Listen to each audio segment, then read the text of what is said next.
Okay, very good evening all of you. आज का जो हमारा सेशन है उसमें हम लोग जो चैप्टर है जो यूनिट करने वाले हैं वो तुम्हारा यूनिट नंबर 4 है, फोर्स वर्क एंड एनर्जीज नाम है। अब इस यूनिट में ऐसा है कि जो सब कंटेंट्स है वो बहुत ज़्यादा है। So because we have lots of sub content, what we are doing is that we are dividing this lecture into two different lectures. ठीक है, दो पार्ट में मैं जो है उसको डिवाइड कर दे रहा हूँ। तो पहले वाले पार्ट में मैं ये जो लेक्चर होगा हमारा, इसमें कौन से कंसेप्ट में कराऊंगा। देखो, मैं फोर्स करा दूंगा, पूरा वर्क एनर्जी करा दूंगा, उसके यूनिट्स करा दूंगा, types and transformation of energy, forces of the body, static forces, principle of mechanics, friction and body mechanics. इतना जो है हम लोग इस पहले वाले लेक्चर में 45 मिनट्स में, पहले 45 मिनट्स में करेंगे। लेटर 45 मिनट में will be doing simple mechanics, lever and body mechanics, pulley, traction, incline, plane, screw, application of this principle in nursing. यानी इसका जो एप्लीकेशन होगा वो करेंगे। तो दो हिस्सों में डिवाइड कर रखा है। without wasting any further time, what we'll do is that we'll directly walk towards the lecture. अब देखो, जो पहला पार्ट है तुम्हारा मोशन का, हमसे मैंने तुमको बहुत ठीक जो है फोर्सेस के बारे में बता दिया था। लेकिन इस चैप्टर की शुरुआत में भी तुम लोगों को तीन फोर्सेस के बारे में पूछा जाएगा, फोर्स के बारे में पूछा जाएगा। तो पहले जो है हम लोग फोर्स को थोड़ा समझ लेंगे कि फोर्स क्या होता है, उसका फॉर्मूला क्या है, कहां से आया है। उसके बाद में तीन लॉस जो है हमारे न्यूटन के, उन तीनों लॉस को जो है हम लोग वापस एक बार जो है रिवाइज करने की कोशिश करेंगे। ठीक है, let's start with the lecture. सबसे पहले फोर्स पे आते हैं। क्या है फोर्स? What is force?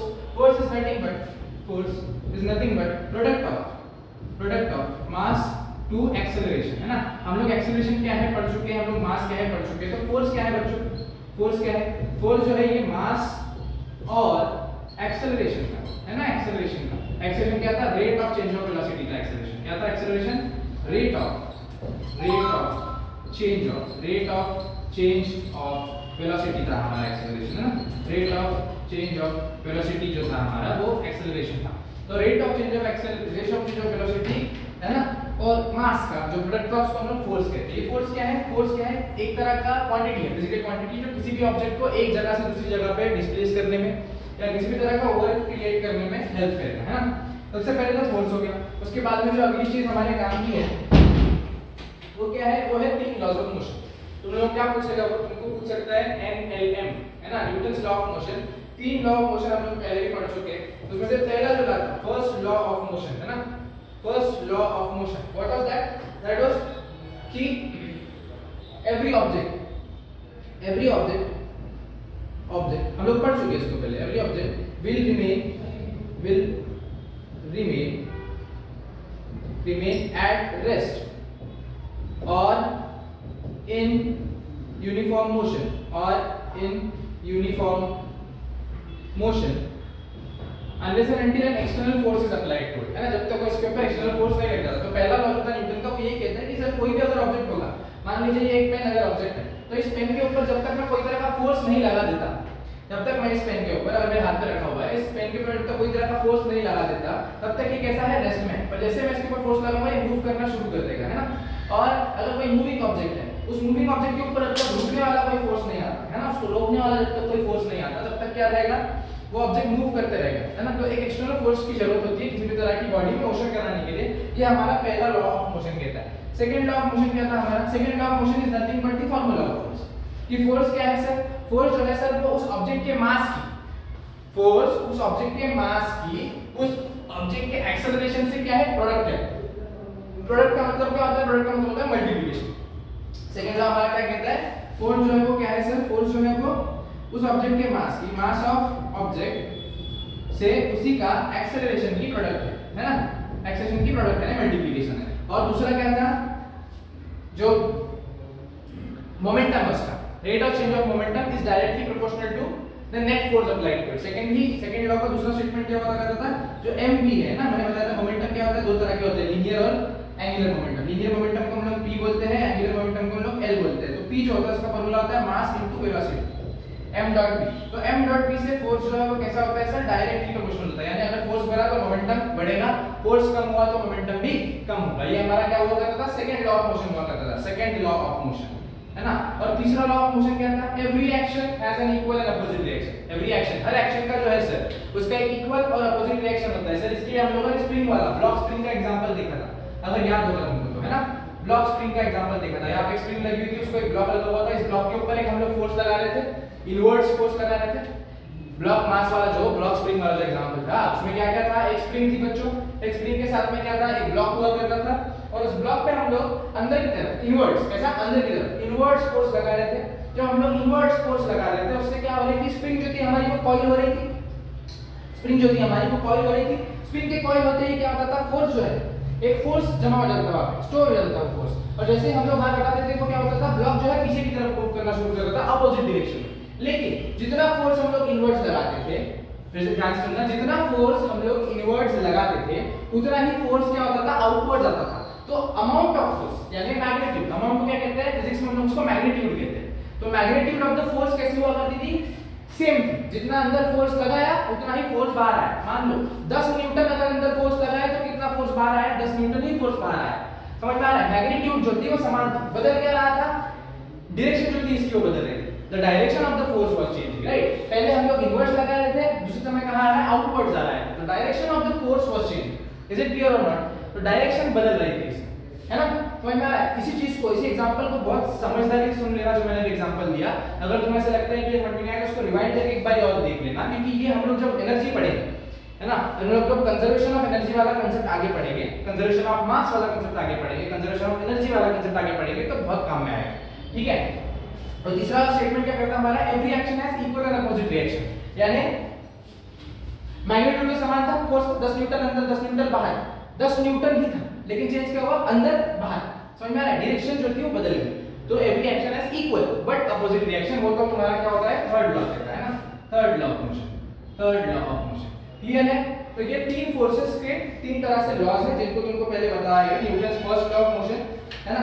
दूसरा क्या था, Newton second law of motion, जिसमें P mv is directly proportional to F ma था, है ना, directly proportional to F ma था।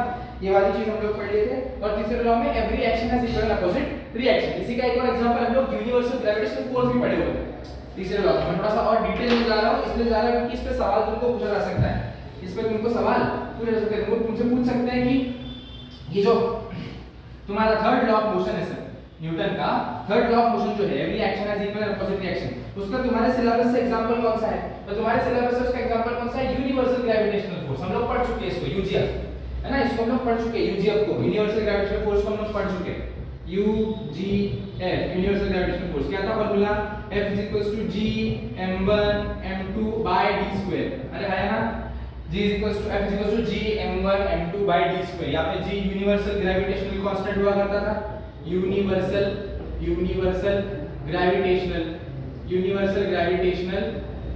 कांस्टेंट हुआ करता था, है ना।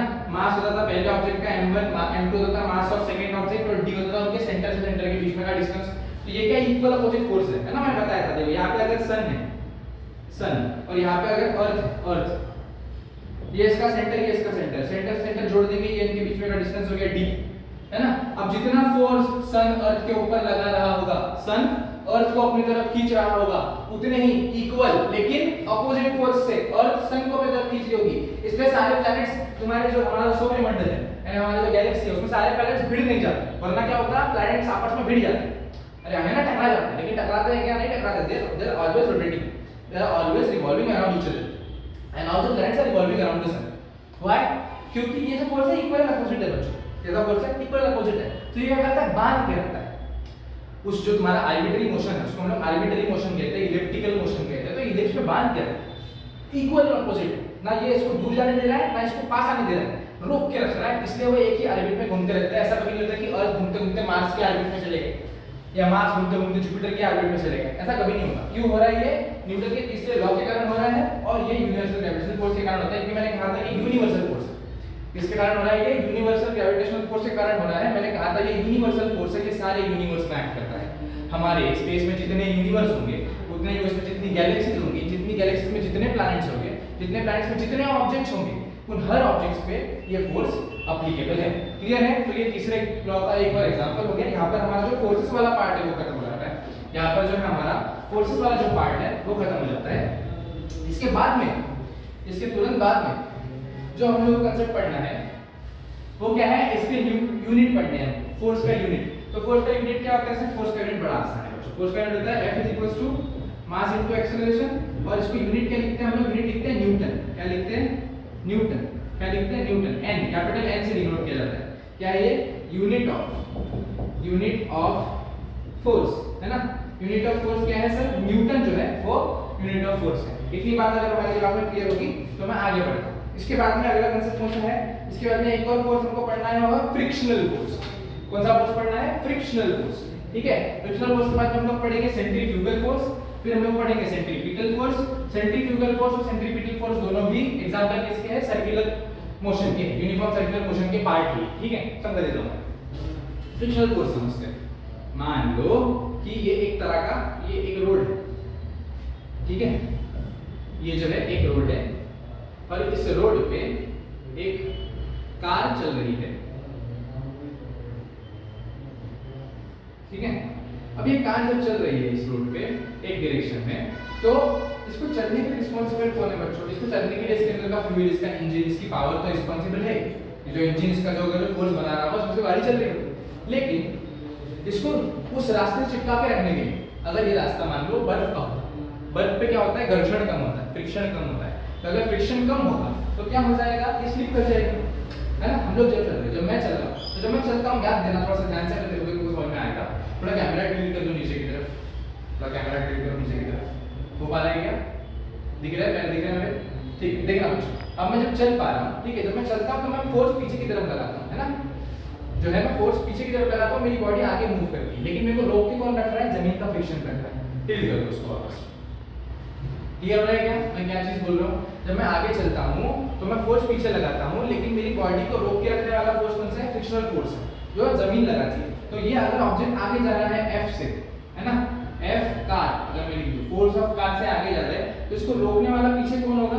पीछे भी इस फोर्स को रोकने वाला कौन सा होगा? F k होगा। कौन सा? F k, स्मॉल f और k। स्मॉल f क्या डिनोट करता है? ये डिनोट करता है फ्रिक्शन, और k डिनोट करता है काइनेटिक, ठीक है। अब काइनेटिक क्या होता है? जो भी मूविंग होगा, मूविंग, है ना, मोशन वाला मूविंग फोर्स जो होता है उसको हम लोग काइनेटिक बोलते हैं, ठीक है। तो ये काइनेटिक फ्रिक्शन है। कौन सा फ्रिक्शन है? काइनेटिक। और अगर ये रुका होता, गाड़ी एक जगह रुकी हुई है, तब भी उसमें फ्रिक्शन लग रहा है, वो कौन सा होगा सर? वो होगा स्टैटिक, स्टैटिक फ्रिक्शन, है ना। उसको हम लोग Fs से डिनोट करते हैं, काइनेटिक को हम लोग Fk से डिनोट करते हैं, Fs और Fk। तो यहाँ पे जो होगा वो होगा कौन सा फ्रिक्शन? Kinetic friction. तो कितना होता है सर? ये बराबर होता है, कितना इक्वल रहेगा, जितना फोर्स आगे उतना फ्रिक्शन पीछे। तो F अगर मैं कहूँ F car is equals to small f k, क्या होता है इसका फार्मूला? F कार का हम लोग को फोर्स का फार्मूला पता है, क्या है बताओ? वो होता है सर मास इनटू एक्सेलरेशन, है ना, mass of the car into acceleration of the car. Friction का क्या होता है? वो होता है म्यू इनटू n। n क्या होता है सर? ये n न्यूटन नहीं है बच्चों, ये n न्यूटन नहीं है। n क्या होता है? n होता है नॉर्मल रिएक्शन। मान लो यहाँ पर एक आदमी खड़ा हुआ है, ठीक है, हट्टा हट्टा मोटा सा आदमी अगर यहाँ पे खड़ा हुआ है। अब इस मोटे से आदमी का अगर तुम लोग नीचे देखोगे तो ये अपने वेट लगा रहा होगा नीचे, है ना, mg अपना वेट लगा रहा होगा, अपना mass into acceleration into gravity, weight नीचे लगा रहा होगा, इतना ही। और इसके ऊपर एक नॉर्मल रिएक्शन लगाती है, और उसके वेट के बराबर एक नॉर्मल रिएक्शन लगाती है, उस कारण हम लोग अर्थ पे टिके रहते हैं, वरना हम लोग उड़ जाते हैं, है ना। अगर हमारे अर्थ ने हमारी वेट से ज्यादा फोर्स लगा दिया, अर्थ ने हमारी वेट से ज्यादा फोर्स हम पे लगा दिया, हम लोग क्या हो जाएंगे? उड़ जाएंगे। क्लियर हो रही है चीज? तो ये जो ऊपर लगाता है उसको क्या कहते हैं? n कहते हैं। n का फार्मूला क्या है? फुल फॉर्म क्या है इसका? फुल फॉर्म होता है normal reaction, normal reaction by the earth, normal reaction. तो n इज इक्वल्स टू क्या होता है? n इज इक्वल्स टू होता है mg। और ये म्यू क्या है सर? ये म्यू के म्यू इसको म्यू बोलते हैं बच्चों, क्या बोलते हैं? ये जो है ना इस तरह का यू जैसे दिखने वाला है, इसको हम लोग बोलते हैं म्यू, MEU, म्यू। ये म्यू क्या है सर? इसको बोलते हैं कोएफिशिएंट ऑफ, देखो लिख रहा हूं, कोएफिशिएंट ऑफ काइनेटिक फ्रिक्शन। अगर k होगा तो काइनेटिक फ्रिक्शन, और s होगा तो कोएफिशिएंट ऑफ स्टैटिक फ्रिक्शन। क्या कहते हैं इसको? Static friction, coefficient of static friction या कोएफिशिएंट ऑफ काइनेटिक फ्रिक्शन। समझ में आ रहा है क्या? म्यू जो होता है इसका एक वैल्यू भी है, इसी का एक क्या है? वैल्यू भी है, ठीक है। कांस्टेंट होता है, कांस्टेंट होता है, लेकिन बदलेगा कैसे? सरफेस के ऊपर से बदलेगा। अगर सरफेस चेंज होगा तो वैल्यू भी चेंज होगी। अगर तुम लोग रोड पे चल रहे हो तो वैल्यू अलग आएगी, रबर शीट पे चल रहे हो तो वैल्यू अलग आएगी। तो हर जगह पे इसका वैल्यू जो है वो चेंज होते रहेगा। क्लियर हो गई ये चीज? तो यहाँ पर हम लोग जो पढ़ रहे हैं वो कौन सा है? कोएफिशिएंट ऑफ काइनेटिक फ्रिक्शन की बात कर रहे हैं। तो ये जो f है तुम्हारा Fk, ये कितना होगा? म्यू के इनटू n। n की जगह क्या आ जाएगा? गाड़ी का वेट, वो क्या होता है? n इक्वल्स टू क्या होता है? म्यू के इनटू mg, ठीक है। और यहाँ पे क्या हो जाएगा? मास इनटू एक्सेलरेशन, जो गाड़ी का फोर्स है और ये गाड़ी का वेट है। क्लियर हो जाएगा फ्रिक्शनल फोर्स। तो ये एक होता है जिसको हम लोग क्या कहते हैं फ्रिक्शनल फोर्स, जो रोकने के काम में आता है। इसका एनर्जी में बहुत मेजर इंप्लीमेंटेशन है, ठीक है, बहुत मेजर इंप्लीमेंटेशन है। इवन जो स्ट्रक्चर है हॉस्पिटल का, है ना, जो स्ट्रक्चर है हॉस्पिटल का, उसमें भी देखना तुम लोग, तुमको जो स्लोप्स दिखेंगे जो हमारे स्ट्रेचर के लिए, व्हीलचेयर के लिए होते हैं, वो कभी भी एक नहीं रहेंगे, उस पर कुछ ना कुछ तरह का रिजिड एक डिजाइन रहेगा, है ना। वो क्यों है? ताकि फ्रिक्शन जनरेट हो सके। समझ में आ रहा है? फ्रिक्शन जनरेट हो सके। Even the wheels of the structure are so calculatedly made that उसको कंट्रोल करना, उसको मैन्युअर करना आसान हो। वो अलग बात है कि हॉस्पिटल में उसको मेंटेन नहीं किया जाता, इसलिए वो मैन्युअल करना कठिन होता है। मैन्युअल करना मतलब उसको हैंडल करना कठिन हो जाता है। But that also thing is very important, तो that everything which is made in the hospital is very calculated. उसको बड़ा कैलकुलेटेडली, बड़ा रिसर्चफुली, थॉटफुली बनाया गया है। क्लियर हो रहा है क्या? तुमसे अगर पूछता है फ्रिक्शन का एग्जांपल तो याद आ सकता है। इवन फ्रिक्शन का एग्जांपल बहुत सारी जगह पे आता है। हमारे मेड सर्च में जो हमारे आर्टरी डिसीजेस है उसमें भी फ्रिक्शन बहुत इंपॉर्टेंट रोल प्ले करता है। साथ में जो तुम्हारे सीओपीडी है उसमें फ्रिक्शन होता है। तुम्हारा जो इंटरस्टिशियल स्पेस है ना, पेरिटोनियल वाला, रिब्स के ऊपर वाला, है ना, उसमें भी तुम्हारा एक पेरिटोनियल फ्लूइड होता है ना। वो क्यों होता है? वो तुम्हारे रिब्स से और तुम्हारे लंग्स के बीच में बनने वाले फ्रिक्शन को प्रिवेंट करने के लिए होता है, उसको कुशनिंग देने के लिए होता है, शॉक एब्जॉर्ब करने के लिए होता है। ऐसे हर जगह पे विसरल जितने भी लेयर है सब में होता है, तो that's also to reduce the friction. Clear हो गई कहानी? तो ये था हमारा कौन सा फोर्स? Frictional force. यहां तक क्लियर है क्या? Will directly move towards the next part. Next part क्या है हमारा? नेक्स्ट पार्ट क्या है हमारा? हमारा जो नेक्स्ट पार्ट है बच्चों, वो है तुम्हारा सर्कुलर मोशन। कौन सा? हम लोगों ने फ्रिक्शन पढ़ लिया, न्यूटन के 3 लॉ पढ़ लिए मोशन के। अब हम लोग पढ़ने वाले हैं सर्कुलर मोशन। कौन सा पढ़ने वाले? Circular motion. सर्कुलर मोशन का दो टाइप्स है, ठीक है। सर्कुलर मोशन, उसको अगर पूरा लिखा जाए तो मैं लिख देता हूँ सर्कुलर मोशन। सर्कुलर मोशन को भी दो में डिवाइड किया हुआ है। एक है तुम्हारा यूनिफॉर्म सर्कुलर मोशन और एक है non uniform circular motion. Non uniform circular motion, एक है यूनिफॉर्म सर्कुलर मोशन, दूसरा है नॉन यूनिफॉर्म सर्कुलर मोशन। पहला दूसरा, है ना, एक है यूनिफॉर्म सर्कुलर मोशन, दूसरा है नॉन यूनिफॉर्म सर्कुलर मोशन। और इसके बाद में सर्कुलर मोशन का ये एक सिस्टर ब्रांच है, एक सिस्टर ब्रांच है। उस सिस्टर ब्रांच को हम लोग क्या कहते हैं? उसको हम लोग कहते हैं रोटेशनल मोशन। क्या कहते हैं? Rotational motion. यहाँ पे रोटेशन की बात है। अब बच्चों ये जो यूनिफॉर्म सर्कुलर मोशन है, नाम समझ में आ रहा है? सर्कुलर, सर्कल में जो मोशन हो रहा है उसको क्या कहोगे?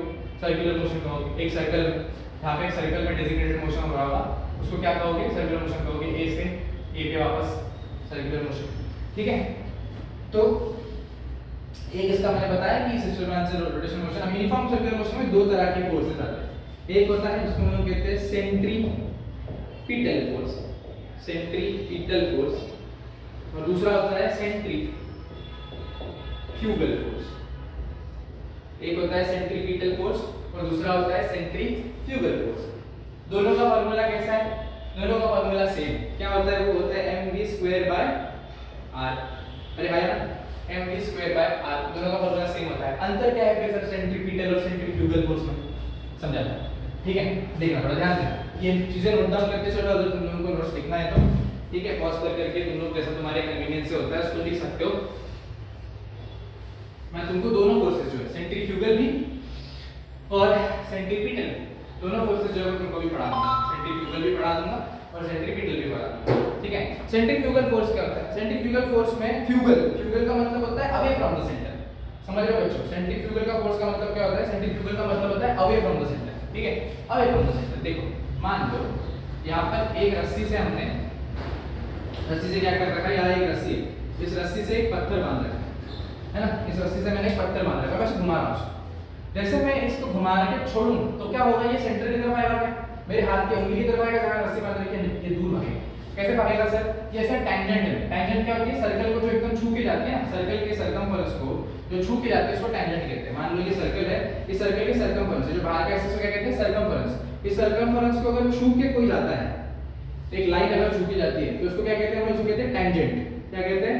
टैंजेंट, है ना। मैं जो पढ़ा रहा हूं टैंजेंट तो नहीं जा रहा है सर्कल को छू के, है ना, तो टैंजेंट कहते हैं उसको। समझ में आ जाएगी कहानी? तो ये क्या है?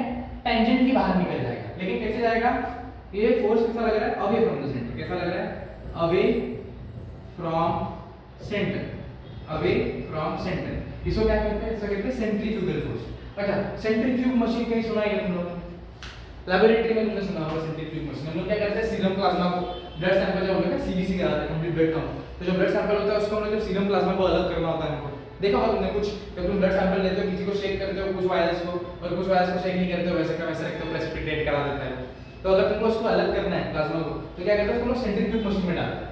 सेंट्रीफ्यूज मशीन में डाल के उसको जोर जोर से घुमाते हैं। सेंट्रीफ्यूज क्यों बोलता है उसको? क्योंकि वो सेंटर से, देखना कभी जो तुम्हारी जो वायर करेंगी, जो तुम्हारा ब्लड के स्पेसिमेन कलेक्ट करने वाला जो बॉटल रहेगा, उसको कभी भी ऐसा टिल्ट पे रखा जाता है ना, इस तरह से, इस एंगल पे रखती है वो सेंट्रीफ्यूज मशीन को घुमाना क्या होता है, प्लाज्मा अलग है ना, तुम्हारा जो कंटेंट है ब्लड का वो अलग अलग जाता है।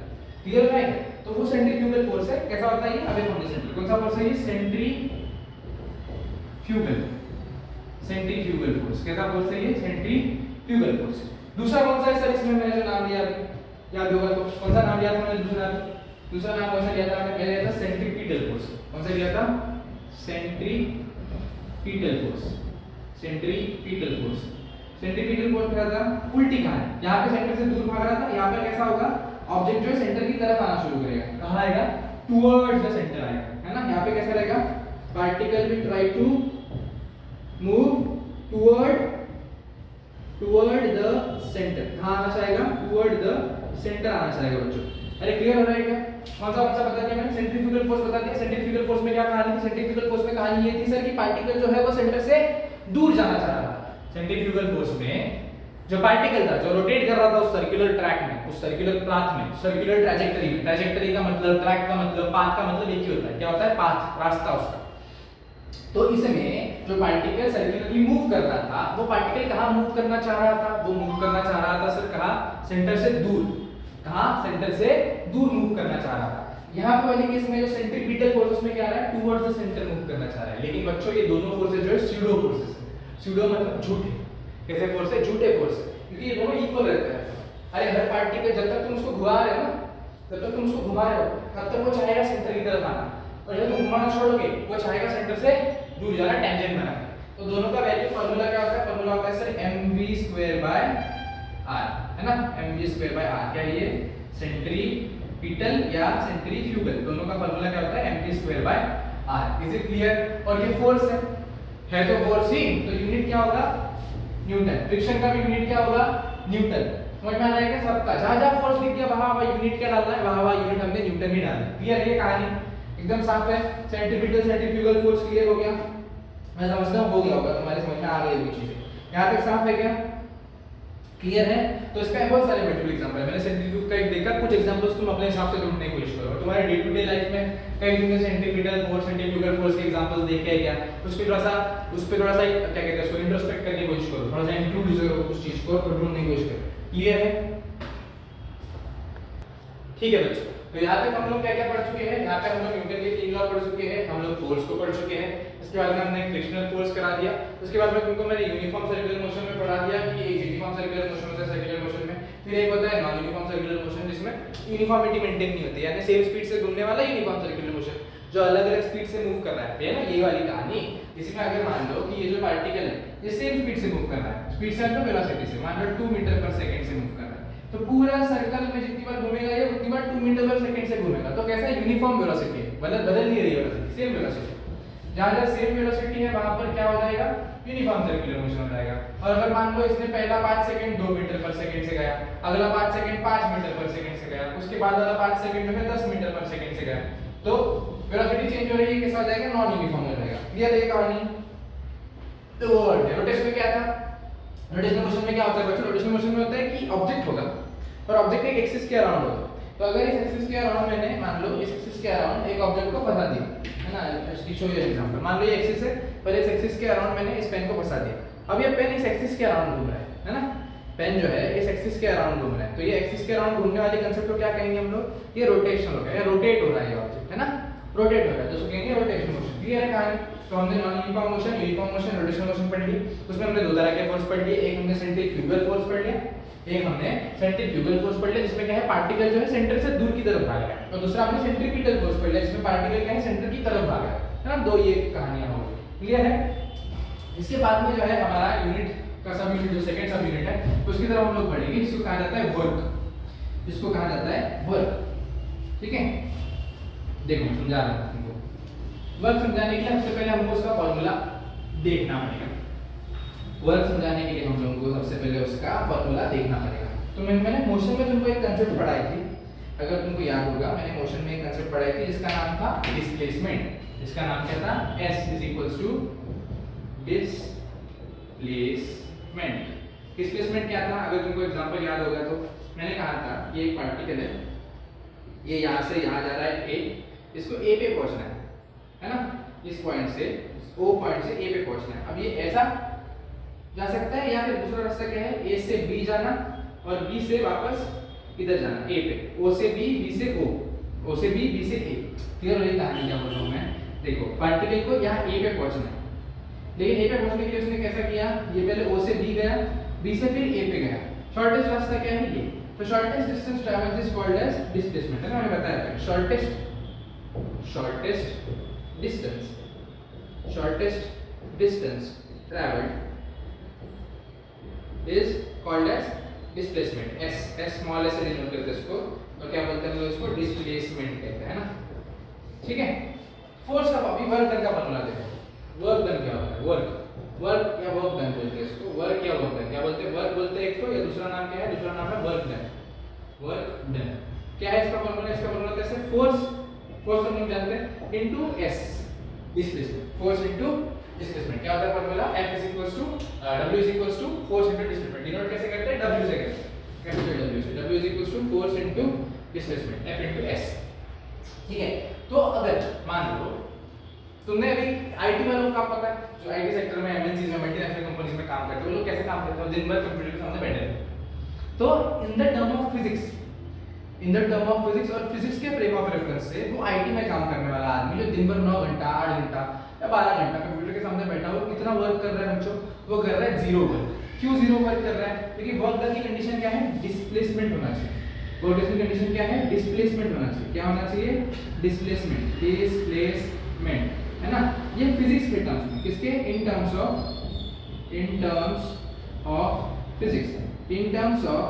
फिजिक्स क्या होना चाहिए? डिस्प्लेसमेंट होना चाहिए अगर वर्क डन करना है ना। अब वो आईटी वाला आदमी अपनी जगह से हिला ही नहीं, दिन भर कंप्यूटर के सामने बैठा हुआ, तो वो अपनी जगह से हिला ही, तो डिस्प्लेसमेंट कितनी हुई उसकी?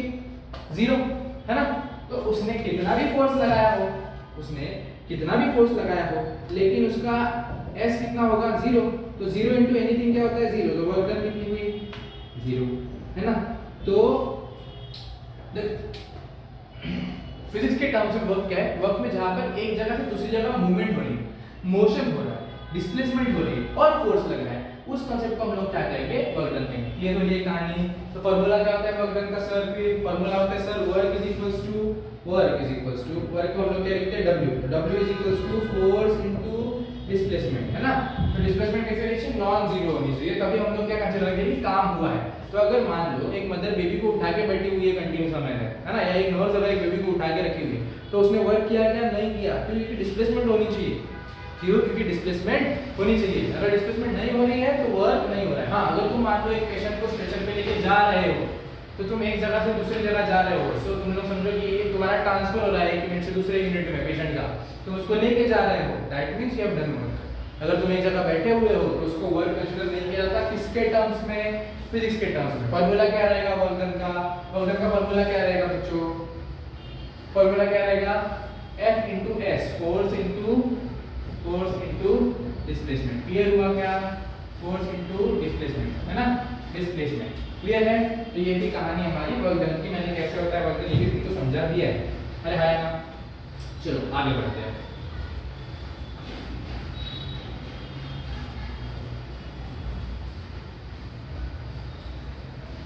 अब मुझे बताओ यूनिट क्या है? सर यूनिट क्या है? फॉर्मूला क्या था वर्क का? फॉर्मूला क्या था? Force into displacement. अरे हाँ, फोर्स इनटू डिस्प्लेसमेंट। फोर्स का यूनिट क्या होता है? न्यूटन। डिस्प्लेसमेंट का क्या होता है यूनिट? मीटर। अरे डिस्प्लेसमेंट है ना, एक जगह से जगह हम लोग कितना किलोमीटर किलोमीटर भी लिखते हैं एसआई के हिसाब से। एसआई स्टैंडर्ड जो यूनिट सिस्टम होती है उसको एसआई बोलते हैं, सीजीएस होती है, वो पढ़ाऊंगा तुमको बाद में। न्यूटन प्लस मीटर, जो पहला यूनिट होगा हमारा वही होगा। मैं फिलहाल पहला यूनिट नहीं रख के मैंने बाकी यूनिट शुरू किया है, क्योंकि ये जो यूनिट्स एंड मेजरमेंट्स है बहुत छोटा चैप्टर है, 20-25 मिनट में हो जाता है ना। तो न्यूटन मीटर। तो वर्क का फार्मूला क्या हो जाएगा? सॉरी, वर्क का यूनिट क्या हो जाएगा? यूनिट जिसमें तुम उसको गिनोगे, क्या हो जाएगा, न्यूटन मीटर। अरे है ना, न्यूटन मीटर। तो वर्क का यूनिट हो गया, वर्क का फॉर्मूला हो गया, वर्क की कंसेप्ट भी हमारी क्लियर हो गई। यहाँ तक साफ है दिमाग में, यहाँ तक साफ है ना। अब हम लोग आगे बढ़ते हैं, अब हम लोग बढ़ते हैं आगे। वर्क के बाद में एक कंसेप्ट आता है, वर्क के बाद में जैसे दो कंसेप्ट आते हैं।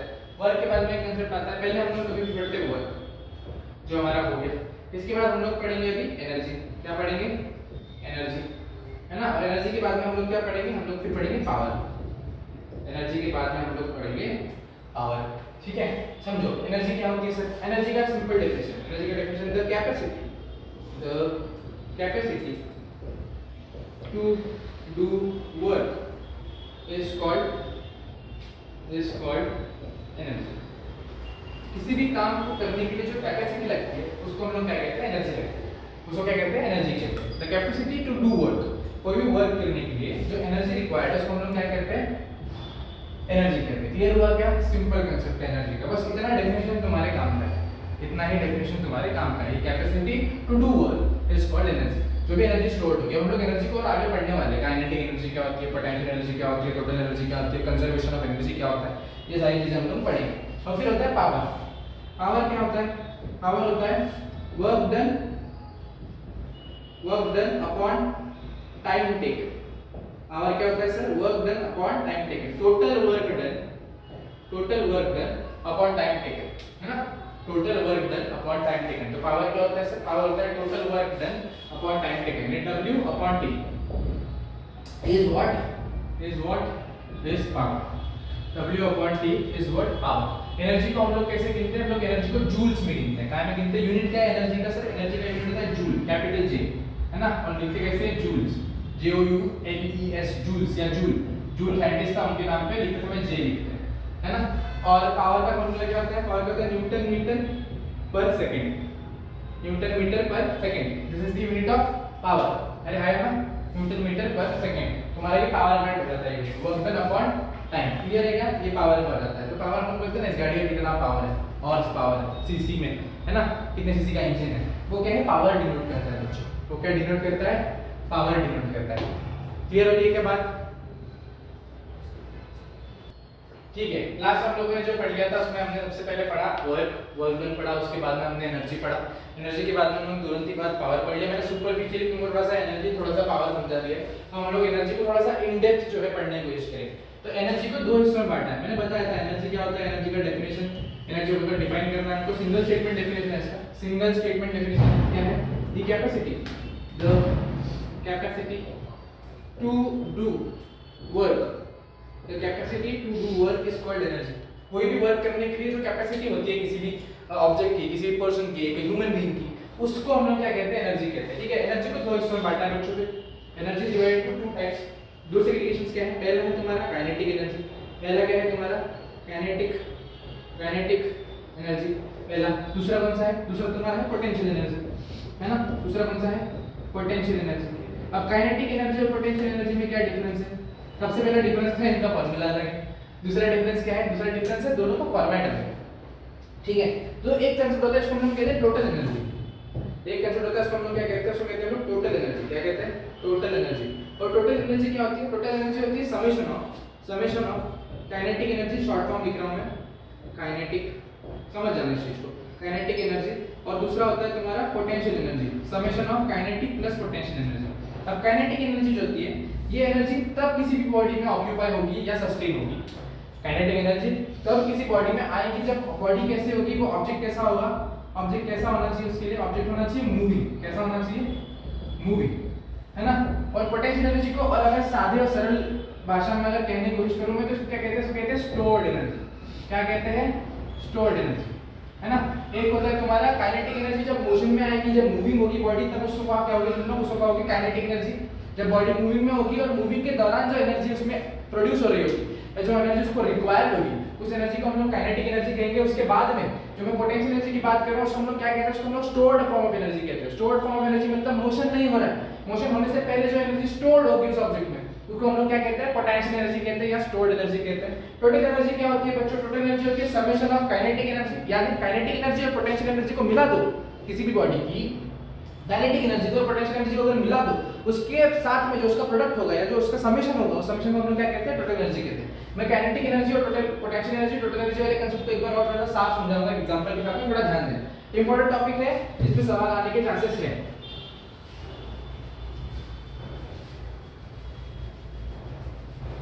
ठीक है, हम लोग सबसे पहले काइनेटिक एनर्जी की बात करते हैं। एक एग्जांपल समझा दे रहा हूं। मान लो एक पर्टिकुलर हाइट की बिल्डिंग है, ठीक है, एक इस पर्टिकुलर हाइट की बिल्डिंग है, इसकी हाइट को अगर मैं अंदर लिख दूं, इस हाइट को मैं अगर h मान लूं, इस हाइट को अगर मैं h मान लूं, यहां पर एक ऑब्जेक्ट रखा हुआ है, एक बॉल रखा हुआ है। अब जब तक ये बॉल ऊपर होगा, जब तक ये बॉल ऊपर होगा, तो इस बॉल में एक अमाउंट ऑफ एनर्जी स्टोर्ड होगी, जिसको हम लोग क्या कहेंगे, पोटेंशियल एनर्जी कहेंगे। पोटेंशियल एनर्जी कहेंगे। पोटेंशियल एनर्जी को मैंने क्या दूसरा नाम दिया था, मैंने कहा था स्टोर्ड एनर्जी, है ना, स्टोर्ड एनर्जी। इसका फार्मूला क्या है बच्चों, इसका फार्मूला होता है m.g.h। क्या होता है, m.g.h। mg तो क्या है, इसके वेट बराबर है, वेट बराबर है, और h क्या है, जिस हाइट पे इसको रखा गया है, इसको एक h हाइट पे रखा हुआ है, इसका मास अगर मैं m मान लेता हूं, तो यहाँ पे m क्या हो जाएगा, मास ऑफ ऑब्जेक्ट, m हो जाएगा मास ऑफ ऑब्जेक्ट, ठीक है। दूसरा इसकी हाइट हो जाएगी, दूसरा g होगा, स्मॉल g क्या था, स्मॉल g हम लोग पढ़ चुके हैं ग्रेविटी में, क्या था small g, acceleration due to gravitational force, acceleration due to gravitational force, gravitational force के कारण अर्थ का जो सेंटर होगा, जो इसको खींच रहा होगा अपने तरफ, तो acceleration due to gravitational force क्या हो जाता है, स्मॉल g हो जाता है।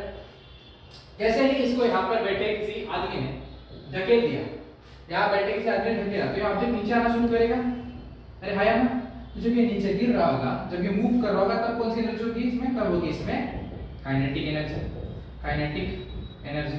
अरे हाया ना, उसका फार्मूला क्या होता है सर, उसका फार्मूला होता है हाफ mv² या mv²/2, mv²/2। यहाँ पर जैसे देखा, यहाँ पर mgh था, वेलोसिटी वाला कोई कांसेप्ट नहीं था। वेलोसिटी वाला कांसेप्ट क्यों नहीं था, क्योंकि ऑब्जेक्ट मूव नहीं कर रहा था। अब यहाँ पर क्या है, ऑब्जेक्ट मूव कर रहा है, तो मास आ गया, साथ में क्या आ गया, v आ गया, वेलोसिटी आ गया, है ना, हाया ना, v क्या है, velocity of the object, velocity of the object.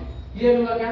तो पोटेंशियल एनर्जी क्या होती है, पोटेंशियल एनर्जी वो एनर्जी होती है जो स्टोर्ड फॉर्मेट में होगी, और काइनेटिक एनर्जी क्या होती है, काइनेटिक एनर्जी वो एनर्जी होती है जो मोशन, बॉडी के मोशन के दौरान प्रोड्यूस होगी, या बॉडी के मोशन के दौरान जो ऑब्जेक्ट के द्वारा कंज्यूम की जाएगी, उसको हम लोग काइनेटिक एनर्जी कहेंगे। और जब बॉडी रेस्ट में होगी, तो उसको जो उस समय जो उसके पास एनर्जी होगी जो स्टोर्ड फॉर्मेट में होगी, वो mgh कही जाएगी, पोटेंशियल एनर्जी कही जाएगी। इसी को तुम लोग, जैसे मैंने बताया शुरुआत में कि एक ब्लॉक वाला एग्जांपल हम लोग कर चुके हैं पहले, है ना। तो इस ब्लॉक वाले एग्जांपल में क्या हो रहा था, जब मैं इसको इनवर्स धकेल रहा था किसी फोर्स F के साथ में, तो क्या हो रहा था, ये स्प्रिंग जो थी हमारी, वो कैसी थी, सुपर कॉइल हो जाती थी, और सुपर कॉइल होके ये A अगर मान लूं मैं, इसको B मान लूं, B पोजीशन पर आ जाती थी। तो जब ये स्प्रिंग में जो एनर्जी स्टोर हो रही है, उस एनर्जी को तुम लोग क्या कहोगे, उस एनर्जी को हम लोग mgh कहेंगे, या नहीं क्या कहेंगे, पोटेंशियल एनर्जी कहेंगे, या नहीं क्या कहेंगे, स्टोर्ड एनर्जी कहेंगे। अरे हाँ, इसी को हम लोग क्या कहेंगे, स्टोर्ड एनर्जी कहेंगे, ठीक है। जैसे ही मैंने ऑब्जेक्ट को छोड़ दिया, जो ऑब्जेक्ट को छोड़ दिया, स्प्रिंग जो सुपर कॉइल हो गई थी वो रिलैक्स हो गई। जैसे ही मैंने ऑब्जेक्ट को छोड़ दिया, तो स्प्रिंग सुपर कॉइल हो गई थी, वो रिलैक्स हो गई, ऑब्जेक्ट आउटवर्ड्स डायरेक्शन में भागना शुरू करेगा, यानी क्या हुआ, ऑब्जेक्ट का मोशन शुरू हुआ। यहाँ पर क्या है, देखो ब्लॉक को मैंने दबा के जब तक रखा है, तब तक एनर्जी, ब्लॉक कैसा है, रेस्ट में है। जब तक ब्लॉक रेस्ट में है, उसमें एनर्जी स्टोर होकर रखी हुई है, रेस्ट में है, ठीक है। जैसे ही मैंने हाथ हटा दिया, ऑब्जेक्ट क्या होगा, आउटवर्ड डायरेक्शन में, इनवर्ट से उल्टा आउटवर्ड डायरेक्शन में मूव करना शुरू करेगा, मोशन आ जाएगा, जहां जहां मोशन आ जाएगा वहां एनर्जी कंसेप्ट चेंज हो जाएगा, पोटेंशियल एनर्जी से काइनेटिक एनर्जी में कन्वर्ट हो जाएगा, और फार्मूला mv²/2 हो जाएगा, हाफ mv² हो जाएगा। तो ये कहानी मैंने इस चीज को तुमको पहले बताया था, याद रखने के लिए, उसी पे हम लोगों ने पोटेंशियल काइनेटिक एनर्जी वाला कांसेप्ट क्लियर कर दिया। Is it clear till here? ठीक है, तो यहाँ पर हमारा एनर्जी खत्म हो गया, यहाँ तक ठीक है, यहाँ तक एनर्जी का जो है हमारा कांसेप्ट क्लियर हो गया। अब हमारे बॉडी में कैसा एनर्जी वर्क करती है, ठीक है, एनर्जी इन ह्यूमन बॉडी। देखो बच्चों, हमारे यहाँ जो एनर्जी का सोर्स है हमारी ह्यूमन बॉडी में, वो क्या है, वो बेसिकली हमारे मैक्रोमोलिक्यूल्स है। मैक्रोमोलिक्यूल्स क्या होते हैं, मैक्रोमोलिक्यूल होते हैं हमारे कार्बोहाइड्रेट्स, है ना, प्रोटीन्स, लिपिड्स, ठीक है। तो हम लोग इसको कंज्यूम करते हैं, हमारा फूड जो है वो डाइजेस्ट होता है, और डाइजेस्ट होकर जो हम लोग, हमारी बॉडी मेटाबॉलिज्म से, मेटाबॉलिकल रेट से, मेटाबॉलिज्म से एटीपी बनाती है। मैंने बायोकेमिस्ट्री वाले लेक्चर में बताया भी था, एटीपी बनाती है, उसको हम लोग एडिनोसिन ट्राइफॉस्फेट कहते हैं। 38 मॉलिक्यूल ऑफ एटीपी अगर हम लोग मिला लें, तो 1 यूनिट ऑफ एनर्जी बनती है ना। तो जो एटीपी बनाती है, यहाँ से हम लोग क्या मिलता है, हमारी बॉडी को एनर्जी मिलती है। अब देखो, एनर्जी यानी डाइजेस्ट करने के लिए किसी भी तरह के कार्बोहाइड्रेट को, किसी भी तरह के मैक्रोमोलिक्यूल को डाइजेस्ट करने के लिए दो तरह के फॉर्मेट्स का इस्तेमाल होता है। एक होता है एरोबिक मोड, एक होता है एरोबिक मोड, ठीक है, और दूसरा होता है अनएरोबिक मोड, है ना, अनएरोबिक मोड। अब जो एरोबिक मोड है इसमें ऑक्सीजन की जरूरत है, इसमें क्या की जरूरत है, O2 की जरूरत है, ऑक्सीजन की जरूरत है, और अनएरोबिक में ऑक्सीजन की जरूरत नहीं, अनएरोबिक में ऑक्सीजन की जरूरत नहीं। समझ में आ, देखो इस चीज को। एरोबिक मोड, तो हमारी ह्यूमन बॉडी जो है उसमें किसी भी तरह के मैक्रोमोलेक्यूल को यानी कार्बोहाइड्रेट, प्रोटीन, लिपिड को डाइजेस्ट करने के लिए ऑक्सीजन की रिक्वायरमेंट होती है, इसलिए हमारी बॉडी ऑक्सीजन कंज्यूम करती है ना। तो ऑक्सीजन को कंज्यूम करने के लिए हम लोग क्या करना पड़ेगा, ऑक्सीजन की रिक्वायरमेंट रहेगी। ऑक्सीजन की रिक्वायरमेंट में क्या होगा, जो भी तुम लोग फूड कंज्यूम कर रहे हो, जो भी तरह का मैक्रोमोलेक्यूल तुम कंज्यूम कर रहे हो, उससे कार्बोहाइड्रेट CH लिख दे रहा हूं। अगर मैं CH कंज्यूम कर रहा हूं तो इसमें क्या लगेगा, ऑक्सीजन की हेल्प से इसको क्या किया जाएगा, इसको तोड़ा जाएगा, इसको डाइजेस्ट किया जाएगा। जैसे ऑक्सीजन की हेल्प से इसको डाइजेस्ट किया जाएगा तो ये क्या बनाएगा, जाके फिर एक ग्लाइकोलाइसिस नाम की साइकिल होती है, ग्लाइकोलाइसिस पाथवे होता है, और उसके थ्रू हम लोग क्या मिलता है, ATP मिलता है बच्चों, ठीक है। तो ये जो प्रोसेस है ऑक्सीडेशन की, ऑक्सीडेशन